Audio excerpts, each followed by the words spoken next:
Okay, guys, very welcome back to the show. And I've got a special guest on the show today. His name is Mr. John Walters. You may have seen this man on the screens over the years in WWE, Ring of Honor, and AEW television, just to name a few. John, thanks for coming on today, man. Oh, my pleasure, guys. Thank you. Yeah, absolute pleasure to have you on, man. You've had a storied career, and we're going to kind of kick into that now. And I know Jack wants to talk about your training first and foremost, I think. Sure. Yep. Yeah, John, thanks for coming on. I noticed in doing the research for this interview tonight that you are a trainee of Killer Kowalski, and we've had several individuals that have gone on to successful careers like yourself in the business that were trained under Kowalski's leadership. What was it about that training that seemed to result in such excellent wrestlers? I think when you have a name like Killer Kowalski and he's got a wrestling school in the area, and then not that the other wrestling schools weren't good, but of course you're going to go to the top person, the guy who's been in the WWF or the Hall of Fame. So naturally, that's where most people are going to go. So that was just a wrestling school I think a lot of people chose. And the head trainer at Kowalski's was a man named Mike Hollow, who's actually still training. I'm actually up in the New England area right now. I don't live here anymore, but this is where I'm from. And I actually got to see him this week and catch up with him, and he's still training people. There's a lot of good wrestling schools in New England. It's always kind of been a hotbed for independent wrestling. It's a very tight-knit group, and there's a lot of good wrestling schools up here. And I think Kowalski kind of laid the foundation for that area because he was a Boston guy, trained Triple H, trained Perry Saturn. So the reputation kind of went along with his school. So I think when the product of his training was seen on national television, people naturally were going to choose that path. Yeah, you mentioned Triple H and some of the standouts that Kowalski trained. Did you ever have any interplay with Triple H while at the school? Like we've heard some folks say he used to stop by, that sort of thing. I never did see him at the school. I think he probably stopped by a lot more before I started. I started in 2000, and by then I think he was on the road full time, and he was that was obviously the Attitude Era. DX and all that stuff. So I think he was traveling a lot, but I know he stayed in touch with Killer and they chatted a lot.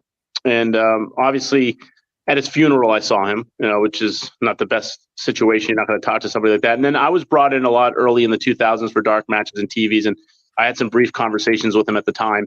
But I know he always kept a really good relationship with Walter. And from what I heard, he funded his funeral and also bought all his old memorabilia and kind of stored it somewhere in the WWE headquarters. So definitely appreciated where he came from what I understand. Mm-hmm. Yeah. John, how did that initial call to go work in WWE happen for you? How did it kind of come about? So Mike Hollow, who was the head trainer of Kowalski's, and then obviously Walter Kowalski had a relationship with the WWE. He was in contact with him, and we were kind of the school that WWE picked from for dark matches, for extra work, for skits. So I think it was in 2001 or 2002. It was pretty soon after I started my training, maybe a year in, where they started using my class for extra work. I didn't get a match until I think 2002, which is a good thing because I wasn't ready to be in front of 12,000 people 6 months into my training. So I was mainly used for skits. Dark matches came later, but when I first started going backstage, it was more like skits and stuff like that. The Big Show threw a burrito in my face one skit and threw me over a table. I was a cop a couple times, security guard. We did a skit at a gay bar once in Rhode Island during the APA and Chuck and Billy. Remember that little feud there? So yeah. So a lot of that work early on, and then after that, when they started seeing how guys could work in the ring, then I started getting more matches. Yeah, we actually had Chris Nelson on the show a couple of weeks back. You probably know Chris, and he said one of his biggest paydays was for doing extra work one night when he wasn't even in the ring. He said he had to do 10 jumping jacks backstage, and he got paid, I think, double. He said of his normal kind of match rate, which is crazy. Yeah, it was. I mean, just being back there, because obviously that's the dream. You want to get into the WWE. So even if you're just doing a skit, but you're getting paid and you have a paycheck from WWE, that's a cool thing, regardless of what the role is. Obviously, I don't think anybody got into wrestling school and took all these bumps to be a security guard in a skit, but got to start somewhere. And that's how a lot of people get their breaks. I remember Paul London did that thing with what was it, with Ric Flair, where he got hit at ringside and then he got signed right after that. So, I know there's so many different ways to make it. You got guys that were seen as a bouncer at a club, and 5 years later they're making millions of dollars. And then there's guys who do the indies for 30 years and never get a break. It's like show business or music. It's not fair, but it is what it is. Yeah. Jack? So backing it up a bit, you were part of the original Ring of Honor in that heyday. I wanted to ask you a couple of questions about Ring of Honor. First being, how did you first get booked by them through? I believe it was Gabe Sapolsky. Yeah, became aware of your work. Yeah, Gabe was the booker at the time. I had sent Ring of Honor a tape. Back then it was VHS tapes in a resume 8x10. Never heard from them. So Gary Michael Capetta, the old WCW ring announcer, I'm sure you've heard of him. Yes. He was doing his book tour. He had just, I don't remember what year this was, maybe 2002, 2003. He was doing his book tour. He wrote a book and he was touring across the country, giving speeches and selling his book. And he came to the wrestling school I was at and gave a speech. And I helped carry his books back to his van where he was going on to the next event. And he asked me, where are you next? I said, well, I'll be at this show on Saturday or Sunday. I don't remember the day. And he said, well, I'll be there. So Gary came and he watched my match. And I wrestled Luis Ortiz, who was a New England stand, one of my favorite opponents. And we had a really good match. And Gary took it upon himself to contact Gabe on my behalf. He messaged Gabe and said, you got to look at this guy. And then I think it was a week later, I was driving home from an indie show and I got a call from Gabe saying that he wanted to bring me in. So that was it. Sometimes it's knowing somebody, but knowing somebody only gets you so far. You got to produce when you get that chance too. Yeah, absolutely. And I read that you teamed with Jimmy Rave against the Briscoes, and looking back at their legacy, did you when you were facing them, did you have that sense that they were an all-time great tag team? Yeah, because I don't think the Briscoe brothers, it seems so effortless for them. Like who they were on camera is really who they are. Toned down. They're very mild mannered. I speak about Jay in the present tense. Obviously, he's gone, but very mild mannered, polite, quiet people. And then on TV, they still are these chicken farmers from Delaware. You know what I mean? But they turned it up in the wrestling ring. But I've said it on my Facebook page and social media. I mean, those guys, working with them was such an honor, because there's some guys that it's all about themselves and the matches are all about what they can do. And those guys never were pushy. They never like, I want to do this and this. It was always, hey, let's just put a good match together. And I think they were just so good that, like I said, effortless for them. And, Jay passing, that was terrible. And I say you can be a good wrestler, but being a good human being is even more important. He was just very, very quality. I mean, I remember going back to Ring of Honor in 2020 during the pandemic and doing some tapings.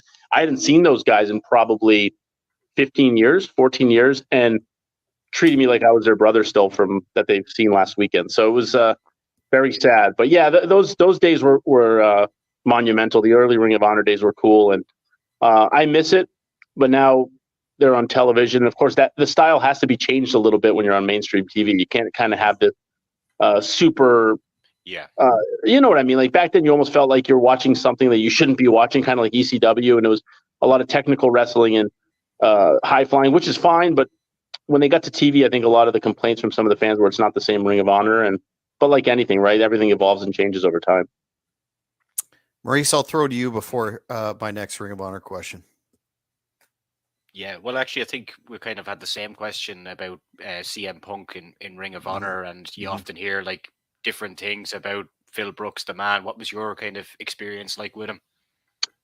I actually saw Punk 2 weeks ago in Hartford at the AEW tapings for the first time in 20 years. And really? I have never had a problem with him.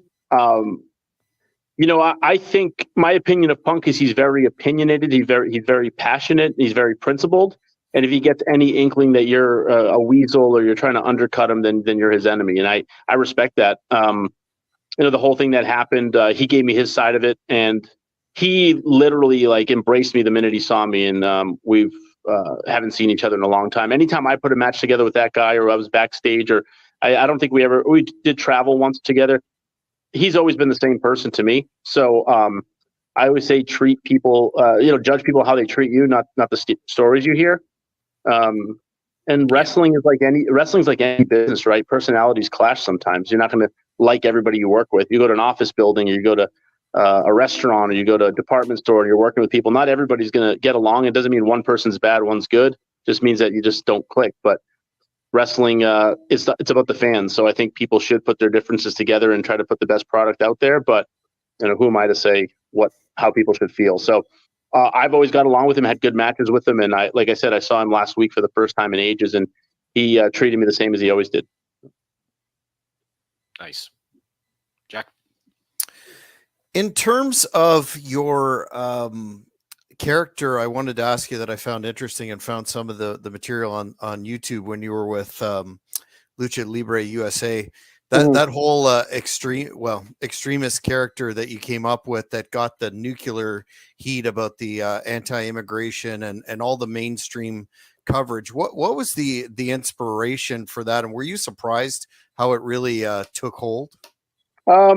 Not surprised, because when you're talking to a certain demographic about immigration, where they take it so serious, you're going to hit some nerves, even though it is theater. When they first approached me about the character, it was kind of like, it was a little different. Like, we want you to be, Jan Brewer is the governor of Arizona. She's the one that passed this really strict immigration law. We want you to be her son. We never said I was her son. I'm sure like parody laws probably would have covered us from a lawsuit, but she knew who I was, and she had been told about it many times. But I kind of just had to allude to my mother being this powerful woman who doesn't take shit from immigrants, So I was basically to play her son. But the first character pitch was kind of like, we want you to be this mama's boy, frat boy. And I'm like, well, that's not me. I can't be some guy that comes out with spiked hair and sunglasses. If you want me to be a political kind of angle on this character and be this ultra conservative who not only just doesn't like immigrants, but I don't like what the wrestling business has become with all these flips, and I don't want women in the ring, just kind of this over the top extreme version of a right winger. Then I said, I can play that perfectly, and I will. And it kind of just morphed into its own. I kind of wrote my own stuff with their approval, of course, except for the one time I was at a show in Arizona, and I grabbed the microphone and I said, if Obama didn't start securing the border, I was going to kick his ass. And I got talked to about that. Like, you can't threaten the president. So that was kind of a bummer, but no, it was fun, man. That was awesome. It was crazy because they built it so well, and we did a lot of press locally. I'd fly out a few days before and do like the Spanish radio station. We would do Univision and some of the talk shows. So whenever I got to town and they would just show my emblem up on the screen, or my music would hit, instant boos. And when you get instant heat like that, you don't have to do as much as you do on a show where they don't know who you are. So a lot of fun. And given that white hot heat that you had, were you ever concerned, in some markets that I know it's the modern era and wrestling is viewed as, a form of entertainment, but were you ever concerned for your safety for pissing some people off too much? Ultra concerned, no. Slightly concerned at shows where you see people in the back, yeah, maybe a little bit. There was a couple times, like, I always kind of went out privately. I never went out for autograph signings. I never was seen at these events beforehand, handing out shirts or whatever. And I always kind of went back out into the street with a car, like a separate car from everybody else. Did I ever feel super? There was a lot of the Latinos fans that would be waiting for me to get a picture with me because, in the end, it's wrestling, right? You can just suspend your beliefs and not be so sensitive about everything all the time. But definitely sometimes where I got some inbox messages on Facebook, like, oh, come to this city, I'll kick your ass. It's all. I mean, if you can't tell the difference between make believe and real, then you probably have bigger problems than what a wrestler's saying. And you did a good job portraying the character. The guys that are sending. No, I appreciate it. Yeah, it was fun. Sending you DMs. Yeah, it's a little weird. Those guys are not going to show up to kick your ass anyway. Yeah, I don't think so. No, and it's funny because my parents are immigrants. I'm first generation American, but it was always kind of like, listen, it's more about the mask and the culture, and the reason they're wearing masks is because they're illegal and they're wanted, and this style of wrestling doesn't belong here. I'm going to deport them all. I'm going to take their mask as trophies because that's so personal to them. I cut some pretty scathing promos. I speak Spanish, so I would speak like, half a promo in Spanish and then tell them that I learned that 5 minutes ago and you've all been in my country for 20 years. You don't know how to speak English. Just some corny, hokey wrestling stuff, but it worked. I got full beer cans thrown at me. Nothing, no bodily fluids like they do in Puerto Rico, but definitely push the envelope. Yeah, it was fun. Yeah, there's a couple of fan questions in here. I'm just going to pull up one of them for now. We mightn't have enough time to get through them, but was Bob Holly as stiff with you as he was with other wrestlers? Stiff, yes. Reckless, no. Very safe, very hard hitting. In fact, I wrestled him twice on Velocity. The first match, I remember Bob Holly and I don't know if it was an intimidation thing. He came up to me. He's like, "Oh, I like to call all my matches in the ring." I said, "Oh, cool, me too." And I don't think he was expecting that. By the time we went out, everything was planned. I think he was kind of trying to see how I would react. He hit very hard, but not one time did I feel like he was trying to hurt me. Did I feel unsafe when he does that thing where you're hanging on the ropes and he kicks you in the stomach? I didn't even feel it. And when I got to the back, he gave me a little feedback. He's like, "Oh, you kind of shied on my drop kick a little bit," but he enjoyed it. And then the second time I worked with him, which might have been a year later, I don't know how much later it was, I wrestled him and I knew what he was like. And I remember that we opened up, I locked up with him, took him to the corner, hit him with the hardest chops I ever hit. And he liked it. He literally gave me a big hug afterwards. And I remember Teddy Long coming up to me and telling me, he's like, "That's how you work with Bob Holly." And I think Bob got off on being stiff back. So from what I heard from other interviews, he was a hard hitter, but he never wouldn't take it back. So, there's opinions about him. I hear people say, "Oh, he was a bully in the locker room." And there might be some truth to that. I never personally saw it, but we also don't know if he was being told from the higher ups, "Hey, you're going to be this enforcer. We need you to be the jerk of the locker room." We don't know what's agreed to. So I can just tell, based on my experiences in my matches with him, that I felt very comfortable in there with him. You definitely felt it. You felt his chops and his forearms for sure. But that's wrestling. It's not ballet, so it didn't bother me. But good experiences with him. Yeah, I know a lot of people don't have the same story, but I didn't have an issue with him. Yeah, you touched on the locker room there. What was the locker room environment like around that time from 02 to 05? Well, I was going so often. I mean, there was one point I remember doing like 3 or 4 dark matches a month. Pretty much whenever they were on the East Coast from New Hampshire all the way down to like Virginia, I was doing those shows. So a lot of the guys started to know me, especially the guys I had worked with, and very professional locker room. It's different now. Back then you hear a lot about the hazing in the wrestlers' court and a lot of like kind of the immature bullying. I don't think that happens anymore. When you're a publicly traded company, you got stocks and stuff, and the world is so sensitive as it is now. Not that anybody should be bullied or hazed or the shit shouldn't be put in your bag, but I think ribs and stuff like that back then were a lot more reckless, and now it's kind of more professional. It's just the stories you hear. I haven't been back there in a long time, but I was never uncomfortable there. But also, when you're a 22-year-old, 23-year-old kid, and there's these guys you watch on TV, it can be a little intimidating. So you're kind of walking on eggshells, and you're trying not to piss anybody off. You're trying not to forget to shake somebody's hand, and wrestling is weird. You got these really jacked, big, tough guys, but some of them are the most sensitive babies in the world. And if you don't shake everybody's hand, you should. But sometimes somebody might be busy. They might be talking to somebody you don't want to interrupt. And then it's like, "Oh, you didn't shake my hand." It's like any human being can tell if someone's an arrogant jerk or if somebody just clearly forgot to shake your hand. And you can't expect much. If I'm at a wrestling school with a bunch of 17, 18-year-old kids and they don't come up and shake my hand, I'm not going to be, "Well, they don't know respect." Like, well, maybe they're shy. Like, maybe I can go up to them and say something. So there's some of those time-tested traditions in wrestling, and I don't really believe in all of them. But I think you should acknowledge everybody that's there and shake people's hands. But there's definitely there was some immaturity, I think, from some of the stories you hear, especially some of the old guys that told you the stories about being bullied and all that. But I never felt uncomfortable. There was definitely some kind of what's the word I'm looking for, like passive aggressive ribs, like, "Oh, this guy didn't shake your hand," but they were joking. You know what I mean? I think a lot of it is how you sell it, they say. And if you're confident in yourself, you're going to be fine. So yeah, I didn't have any issues. The AEW locker room now is night and day because I know 90% of the people there. So there's so many Ring of Honor guys and indie guys. So when I went back there a couple weeks ago, it was literally like an indie show to me. So I'm like, I know all these guys personally. So I think it's where you are on the card, where you are in your career. You're going to react differently to locker rooms. Yeah, Jack. Speaking of ribs and tough guys, I wanted to get your thoughts on your working with Chris Benoit. I understand he had some, complimentary remarks about your work and just your experience there dealing with him. Yeah, so I think the first several times I went into dark matches, I didn't really talk to him. I think it was basically like, "Hi, nice to see you again," or "Hi, I'm John." But I remember the match specifically. I wrestled another indie guy and I, Arch Kincaid, who was another chaotic Kowalski guy. We wrestled the Hurricane and Rosie on Sunday Night Heat. This was in 2004, I believe. And I remember after the match, I was back there with Shane Helms. He's giving me advice, make sure give me more heat, blah, blah, blah.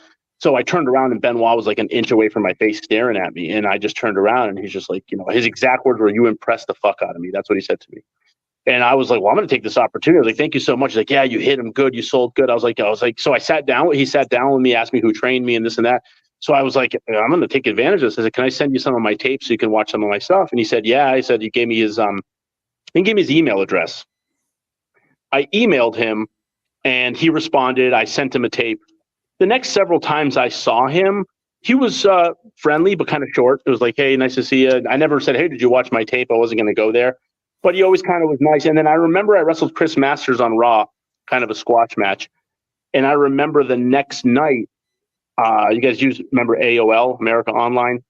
I got a little AOL message. It said Wolverine One Sports sent you a message. So I'm guessing because we exchanged emails, my screen name was saved in his contacts. And he said, "Hey, John, it's Benoit." And I was like, "Oh, hey." He's like, "Great match with Chris Masters." And I was just like, I got squashed. But he's like, "Yeah, you threw good forearms." He's like, "Only thing you can do in that situation is do the best, and then somewhere down the line, someone will do the same for you." He's like, "How come you haven't got signed yet?" I was like, I don't know. I was like, "Maybe I'm too small." And he's like, "That's bullshit." He said, keep doing what you're doing. And you hear a lot of stories from indie guys that Benoit was very helpful. I think if he saw a little of himself in you, he was always willing to help out because his passion was wrestling, and he was a guy who was told a million times he was too small, and he ended up winning the championship. So, we exchanged emails here and there, and whenever I was backstage, he was always kind of friendly and gave advice. That was the extent of it. And then, when everything went down, it was just like, oh my God, it's like, I know a lot of guys who knew him personally, and from what I saw, not one of them was really that surprised with what happened. Of course, that's extreme, but they could tell that he was kind of depressed and his mind was not there. So when you look at the whole situation, as sad as it was, you add up everything: the depression, the marital problems, Eddie Guerrero dying, he's on ECW now, the drugs. It shouldn't be that surprised that something like that happened. And it's a shame because some people say concussion, some people say steroids. My opinion is he's just ultimate consumption with wrestling was really all he had. And he just kind of forgot that there was other things outside of that. And maybe he was just so focused on it that Eddie dying and the depression of being kind of demoted to ECW. And then also the prescription drugs he was on. I heard he was on some antidepressants and stuff. All that stuff can be a cocktail for disaster. So it's not that surprising. I'm surprised it doesn't happen more, not just in wrestling, just in general. But in terms of pro wrestling, aside from what happened, I mean, one of the best ever. And, to get a sign of approval from him was definitely something that was pretty cool in my career.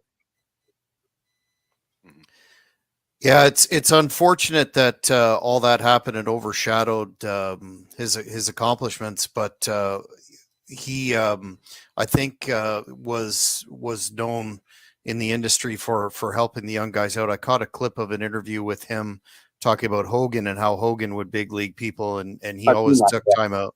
So yeah, and he was the opposite. I mean, I think he saw Hogan as a guy who was like, "Hey, I'm here to make as much money as I can, put myself over." And you hear a lot of stories about that with Hogan, but Benoit was like the complete opposite. He's a guy who just wants to give back. So yeah, it's a tragedy what happened, man. But everyone's got their opinion and judgment. But in the end, it's just was definitely a black eye on wrestling. Not good. Did you ever have any experience with Vince McMahon personally, John, over the years of been working there, albeit as an extra or in the ring? The only thing I remember my interaction with Vince McMahon was WrestleMania 20 in Madison Square Garden. I was back there. I was one of the Druids for The Undertaker. And at the end, he just shook everybody's hand and said, "Thanks for coming." But that was it. Other than that, I had seen him in the past, but everyone's like, just you don't go up and talk to him. He's so think about being in charge of television. You don't go up and speak to somebody like that. But if he'd walk by, hi guys, cordial, but no interactions at all in that.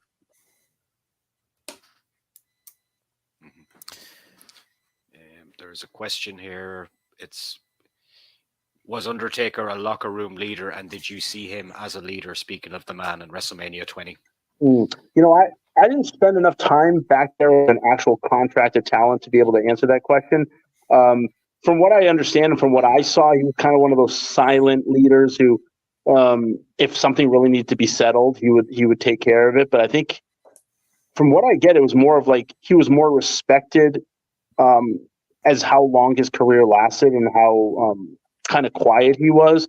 You know what they say, the loudest guy in a bar is usually not the toughest, and that he walked around kind of quiet and stoic, and that gave him that reputation of being kind of a locker room leader. And I mean, think about somebody whose character survived how many spans, right? That guy was there from the time he debuted at that Survivor Series with Brother Love, and he comes back, and he's, what did he retire 2 years ago? To think he was the top guy for all these years with all these great matches. I mean, that alone makes you a locker room leader, I think, this year. Just that. But you didn't hear a lot of stories about him getting in fights or getting busted for drugs or making a fool out of himself at a bar. So I think when you look at all that together, he probably was a locker room leader, but I don't know the guy personally. Just literally a handshake once or twice. But some of my friends who know him well have said that he's always been a pretty stand-up guy. During when we the time about... Sorry, go ahead, Maurice. Jack. You go ahead there, Go Jack. ahead. No, you go ahead there, Jack. You were there during a time frame that we've heard some stories from folks backstage about and you touched on it briefly in terms of the hazing and that bullying culture. Did you ever see any of that firsthand, or did you avoid all of that? Yeah, not me personally.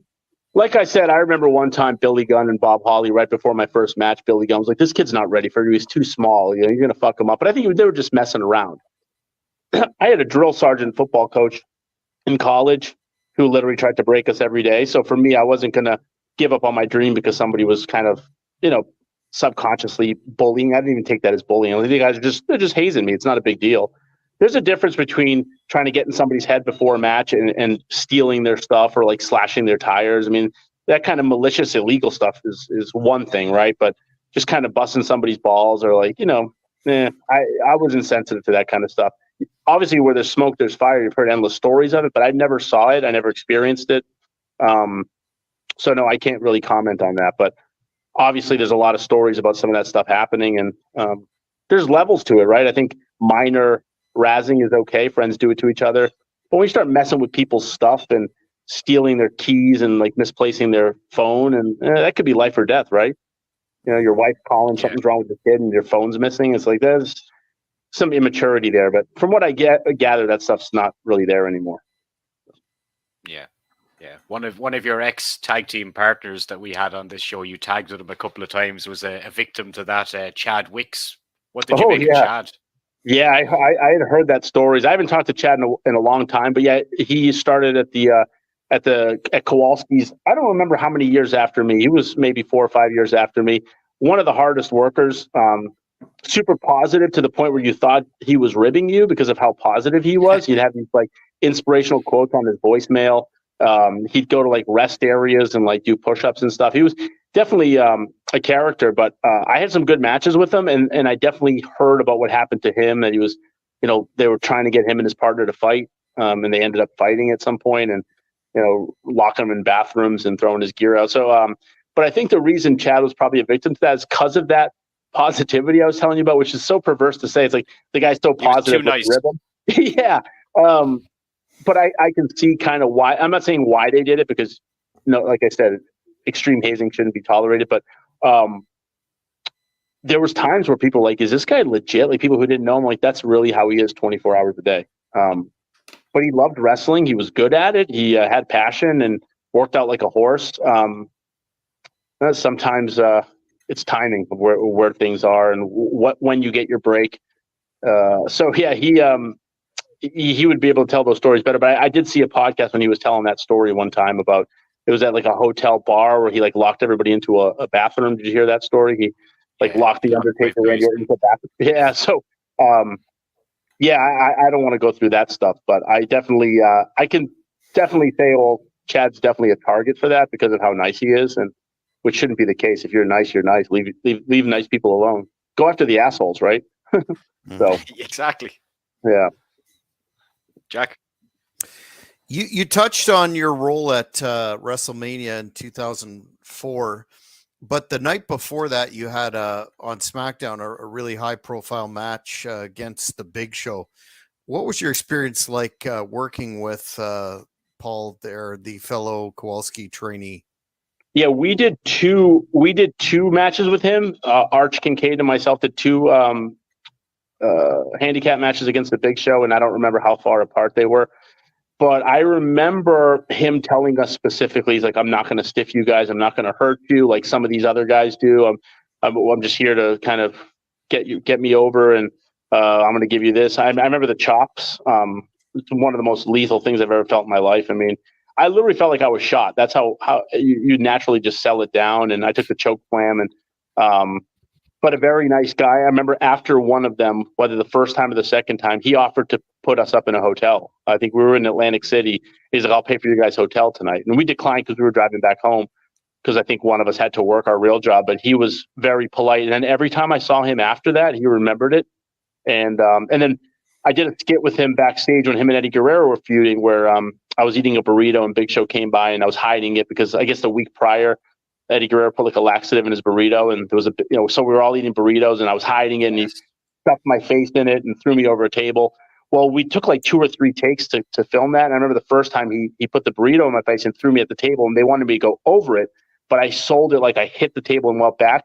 So he was gently, politely taking like the beans out of my nose and wiping my face. He's like kind of like a gentle giant, you know. So yeah, I have good experiences, and talk about a guy. You know what I like about him is if you see some of his interviews, he'll tell you when he first started he was an asshole. You know, his first feud was against Hulk Hogan, and he didn't understand the business. And he'll tell you that it was his attitude early on that sucked, and I think he really changed and became a draw. And what a great worker for somebody that big to be able to move the way he moved. Yeah, all my experiences with him were good. He was very nice. Yeah, and like if we look at the up into the present day anyway, we'll touch on you worked on AEW Dark last year, and I watched the match earlier, and it was kind of like a throwback match to like some of the old kind of enhancement matches in the WWF and WCW. Although you got a bit more leeway maybe than a lot of those matches, and we were talking about it last night in an interview. We were saying how annoying it was looking back on some of these old enhancement matches when they're rolling VTs during them or talking about a pay-per-view that's coming up or something. But in your match, I think, who was it that was commentating in the match? They were very complimentary of you as well. And it was nice to see. I think it was Mark Henry and somebody else. I don't remember who the other one was. It was Mark Henry. Yeah. Yeah, Mark Henry, maybe Taz. But what was that? Oh, go ahead. Yeah, just how did that appearance on Dark come about, or did that come together with the kind of amalgamation of Ring of Honor then as well? I'm close with a lot of the guys there, a lot of the writers, and it was in Georgia. I lived in Florida at the time, and I'd never gone there. And I said, well, my friend reached out. He's like, "Do you want to do go up for TV?" I said, "Yeah." I said, "That's fine. I'll do it." And when they were doing the Darks, they were filming so many matches in an hour period, and by the time we were the last match, TV was starting in like 8 minutes. So they're basically like, you guys got to cut it to like 4 minutes. And when you're an enhancement guy, whether or not you're there, your experience, your job is to do whatever they tell you. So it was a short match. I think I did like 2 moves, and it was what it was.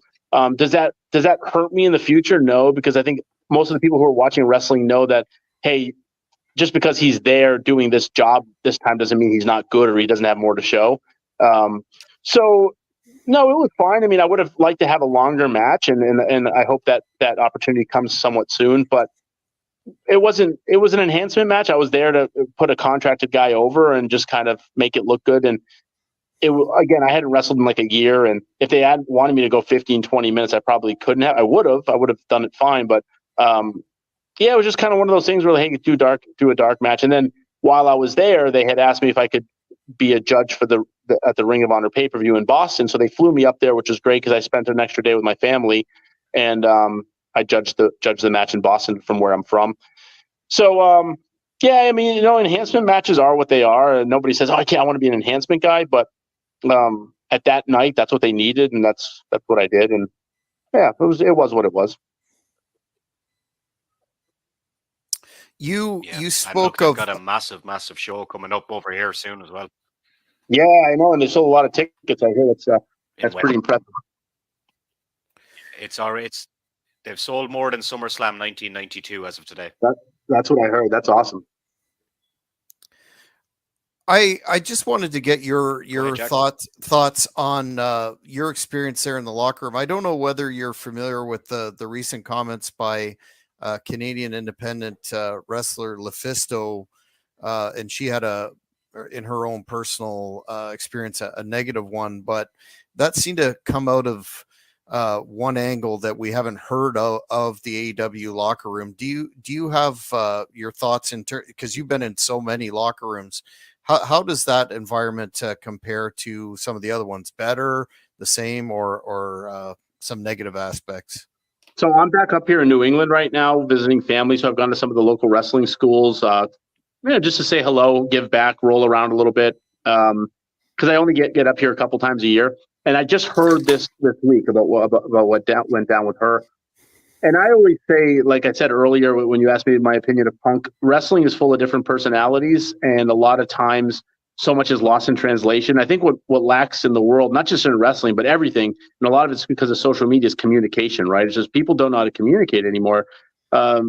Serious breakups and arguments happen over Facebook Messenger instead of people calling each other and talking or sitting down over a cup of coffee. So you'll hear, how it is. There's three sides to a story: hers, his, and the truth, right? There's always multiple factors into stories when it comes to wrestling heat, and people love the Bucks, they hate Punk, vice versa.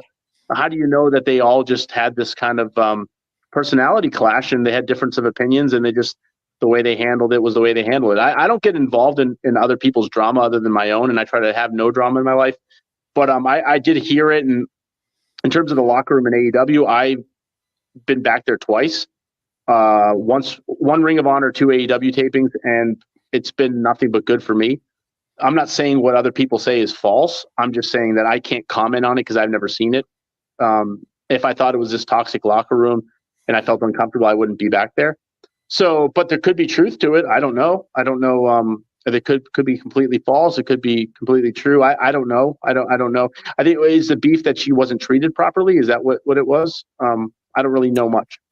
Well, that she was kind of like walking into an ice box, and nobody would tell her what they wanted to do in the match, and then the match kind of fell apart, the 6-man that she had, and then she received some very negative feedback from Dustin in the back. Okay, I did hear that this week. Yeah.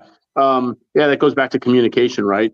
I mean, if you look at WWE and Vince McMahon, the top guys, right, that made millions and millions of dollars, none of them are going to say anything negative about them, but then the guys who might have felt slighted or might have got fired or reamed out have something opposite to say. And that could be the same case with AEW or any wrestling promotion or any job. So I've worked for bosses and work outside of wrestling where I've loved them, and other people, I can't stand that person.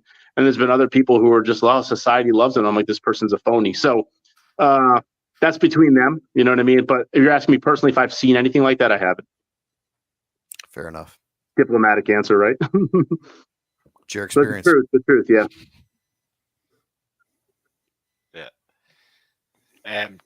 John, there's a story on the internet, and if it's on the internet, it's got to be true. I'm ready to verify it. For Tough Enough Series 1. Is it true that you applied for that, but they thought you were too experienced to go into the competition? Yeah, it was kind of weird because I went down with Chris Nowinski because Chris Nowinski was was training at Kowalski's. We went down together for the tryout. We drove down, and they knew my experience beforehand. When I sent them a tape, it showed me doing moves and stuff like that. And then when I got there, it was kind of like I made it to like the second round, and they I don't remember if it was directly said to me, you have too much experience, but I think at some point somebody said like, oh yeah, we're really looking for beginners. And maybe when they first started casting for the show, they were looking for experienced people. Because if you know anything about wrestling, things change all the time, like maybe 10 times a second. And what they're looking for one day may not be the next day. I mean, remember the time WWE only wanted guys over 6'1", 230, then they didn't want indie guys, then they did want indie guys, then they didn't want older people, then they were signing older people. So this could have been one of those cases where, hey, let's just take everybody in here for casting purposes for the show, and then we can just send them home. I'm glad I didn't go on the show. I don't think I would have liked it. But at the time, I was only like, I think 2 years in, and I went down with Chris Nowinski, and of course he made it to the show. But no, I nothing negative about the show. I obviously, a lot of experienced guys don't like the concept of Tough Enough because, you know, you're learning how to be a pro wrestler in a month, 2 months. It's not really realistic. But I mean, look at Morrison, right? He was on there, and Maven got a contract, and I thought Maven was pretty underrated as a worker. So yeah, I mean, it was what it was. But I did go, and I did go down for, I think it was one night, maybe 2 nights, and but I didn't make it on the show. So, but I got over that quick. Jack. Well, I want to thank you for your time tonight, John. It's appreciated. But in terms of your career, what would you consider to be your preeminent highlight? And as well, not that you're done, what are your future goals in the wrestling business? You know, to be honest, if I never wrestle again, I'm fine. In fact, in the past 6 years, I've probably had 10 matches. So in 2015, I stopped wrestling full time. And then in 2018, I was back in New England for 4 months in between moves. I had just left California, and I was here for 4 months visiting family. And I decided to pick up some indie shows, and I did about 8 shows in like 2 months. And I said, well, I still got it. I can still go. But when I measure my life and my situation, I'm healthy, and I don't have any injuries, and I've been pretty successful outside of wrestling, where I don't want to ruin that or sacrifice anything I've made in my life over a bad bump. But for the right opportunity, the right company, even in a non-wrestling role, you know, a coaching role or a training role, I would be open to it because I still love the business, but I don't need it personally or emotionally or financially. Doesn't mean I wouldn't want to be part of it, or I don't. But I don't. It's kind of one of those weird things where it's like, yeah, whatever. If something comes, an offer comes, great. If not, I'm just going to continue about my day and my life the way I normally do. So it's kind of a nice position to be in, because you know how it is when people put all their eggs in one basket and it doesn't work out. They get depressed, they get suicidal, they don't have anything to back up on. They spent all their money traveling, doing indie shows, and making no money. So I've tried to keep a balance between dedicating myself to the craft, but also keeping some good investments outside of wrestling. And that's definitely helped me be picky and choosy on where I work. So, but in terms of, you asked me what my favorite part of my career was. Honestly, I think it's just, I've had great matches, but I think being known as somebody that was reliable and having a good reputation outside of the ring, because to me, that's just as important sometimes. If you have a bad match, right, you're going to get forgiven. But if you're a jerk, someone that's impossible to do work with or business with, and you end up burning a bridge, sometimes that never leaves you. That's unfortunate, because I've seen some really good, talented people lose everything and not get booked anymore because of their personality, their attitude, and the way they handle their business. So I think just kind of being that reliable person that would always show up on time and do his job. And I was never difficult to work with. I never told somebody I'm not doing that move or I want to win. So foolish. But yeah, I would say just overall, like some good matches, some good friendships, and just the overall experience of doing it and then walking away on my own terms instead of being carried away on a stretcher. That's kind of nice too. Very wise. Yeah. John, if you could, I will finish out on this question. I'll just put it out to you. If you could go back to WWE for a match, and if you could go to AEW for a match, who would be the 2 guys, one from each company, that you would fight? Well, for WWE, I mean, you know, Eddie Guerrero and Kurt Angle were the 2 guys. If I could have had a match with one of those guys, even just on an independent show, I mean, that would have been a dream. Those are 2 of my favorites for sure. AEW, I mean, most of the guys in AEW I've wrestled already. I wrestled Punk and Danielson, Samoa Joe, multiple times. I wrestled MJF on an independent show in 2018 too, before he went to AEW.